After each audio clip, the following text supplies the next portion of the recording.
Bien que más de la mitad del territorio de México no es propiedad privada como la casa o el departamento que compramos o rentamos, pertenece a una figura única en el mundo, una creación 100% mexicana forjada en el fuego de la Revolución Mexicana, el ejido. Si alguna vez has visto un letrero que dice se vende terreno ejidal y se han preguntado qué significa, por qué es diferente o por qué parece tan complicado, quédense, porque hoy vamos a desentrañar uno de los conceptos más importantes y fascinantes de nuestro país. Soy el Dr. Millán y hoy vamos a viajar en el tiempo para entender de dónde salió el ejido y por qué funciona como lo hace. Evidentemente, el objetivo de este video es enseñar y que los demás puedan conocer el motivo. El derecho explicado por el Dr. Millán. Bienvenidos.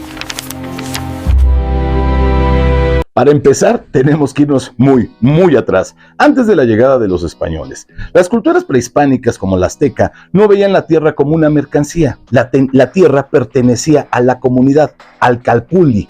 A cada familia se le daba una parcela para que la trabajara y viviera de ella. Podían heredarla, sí, pero no venderla. Si dejaban de trabajarla, la perdían. La tierra era para el sustento, no para la especulación. Quédense con esa idea. La tierra es de la comunidad. La vamos a ocupar más tarde. Para entonces llega la conquista y todo cambia. Los españoles traen un nuevo sistema, la propiedad privada. A través de figuras como la encomienda, la tierra se empieza a concentrar en muy pocas manos, dando origen a los gigantescos latifundios que todos conocemos. Y aquí pasa algo bien curioso. Los españoles sí tenían un concepto llamado ejido, pero su ejido no era para cultivar, era un terreno, una salida del pueblo, un exitus, para que pastaran animales, para tirar la basura o como área de recreo. Era un espacio público, nada que ver con la producción agrícola. Avanzamos al siglo XIX. Con las leyes de reforma, el gobierno intenta crear una clase de pequeños propietarios y ordena vender las tierras de la iglesia y de las comunidades indígenas. El resultado, pues un desastre. Para los campesinos, sin dinero para comprar las tierras que siempre habían trabajado, vieron cómo los grandes terratenientes y las compañías extranjeras se las quedaban todas, creando, pues, haciendas inmensas que controlaban casi todo el país y mantenían a la gente en la pobreza extrema. Esto lo conocemos nosotros un poquito. Esa desigualdad brutal fue la pólvora que encendió la mecha de la Revolución Mexicana. El grito de guerra era claro: tierra y libertad. Y aquí es donde la historia da un giro fascinante. En 1915, en plena guerra, Venustiano Carranza promulga la ley agraria y 2 años después, en la Constitución de 1917, nace el ejido mexicano como lo conocemos. Los revolucionarios muy astutamente tomaron esa vieja y olvidada palabra colonial, ejido, hasta incluso en tono de burla, y la reinventaron por completo. La transformaron en el estandarte de la justicia social. Ya no era el basurero del pueblo. Ahora significaba la tierra de vuelta a los campesinos. Pero, ¿cómo se aseguraron de que la historia no se repitiera? ¿Cómo evitar que los campesinos volvieran a perder sus tierras? Pues crearon una especie de fortaleza legal alrededor del ejido con 3 características clave. La tierra ejidal era inalienable. No se podía vender, ni regalar, ni hipotecar. Está fuera de comercio para pronto. Inembargable. Nadie, ni el banco más poderoso, podía quitarte la tierra por una deuda. E imprescriptible. No importaba si alguien más la ocupaba por años, nunca podría reclamarla como suya. Y aquí la clave de todo. El ejidatario individual no era el dueño de la tierra, el dueño era el núcleo ejidal, la comunidad entera, como una persona moral, pues. El ejidatario tenía el derecho de usarla y de heredarla a un solo sucesor, pero no dividirla. Pero la propiedad era colectiva. Era un regreso a la idea prehispánica de la tierra comunal. Este modelo se consolidó durante el gobierno de Lázaro Cárdenas, quien realizó el mayor reparto agrario de la historia, entregando millones de hectáreas y convirtiendo al ejido en el pilar del campo mexicano por décadas. Claro, la historia no se detuvo ahí. En 1992, una gran reforma cambió las reglas. Se terminó el reparto agrario y se abrió la posibilidad de que, bajo un proceso muy específico y con la aprobación de la comunidad, un ejidatario pudiera convertir su parcela en propiedad privada plena. Por eso hoy sí vemos terrenos ejidales en el mercado.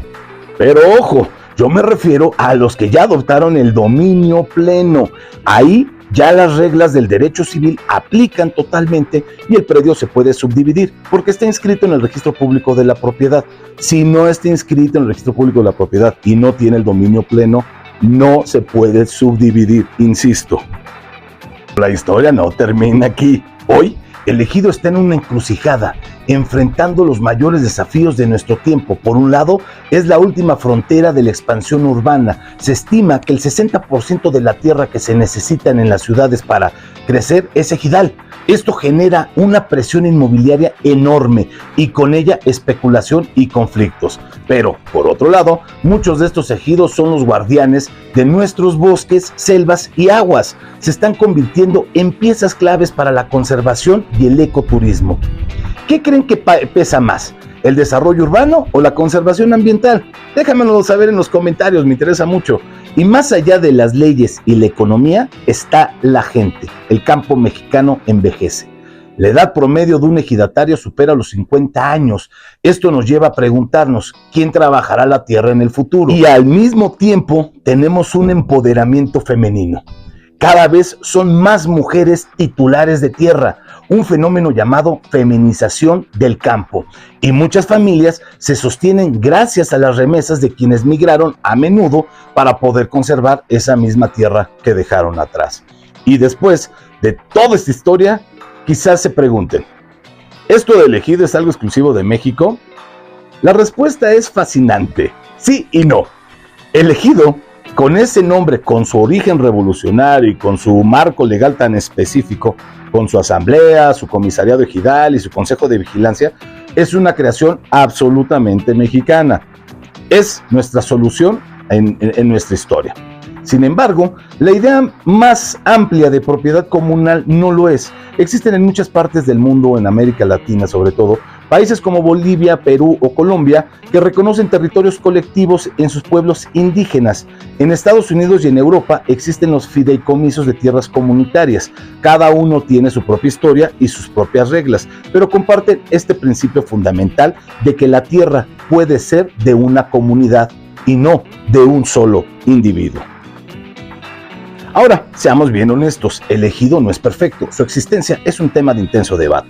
Por un lado, sus defensores lo ven como un pilar de justicia social, un freno a la concentración de la riqueza y una forma de proteger el patrimonio de las familias campesinas y los recursos naturales de todos. Pero por otro lado, sus críticos argumentan que el modelo frena la inversión y la productividad.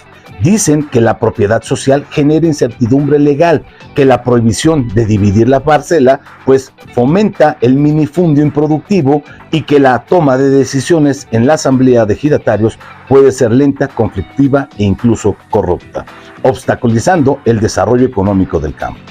Así que el ejido es mucho más que un tipo de terreno.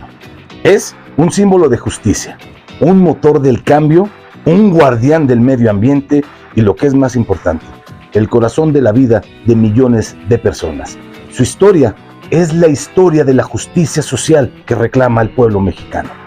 Soy el Dr. Millán, gracias por acompañarme en este viaje y pues ahora me gustaría preguntarles a ustedes, ¿qué piensan? ¿Debe seguir existiendo el ejido o no debe seguir existiendo el ejido? Este video lo hice con muchísimo corazón porque a mí me encanta el tema ejidal y estoy muy orgulloso de quiénes somos y pues de lo que hemos creado como sociedad mexicana. Acompáñenme en el próximo video. El derecho explicado por el Dr. Millán volverá pronto. Hasta entonces.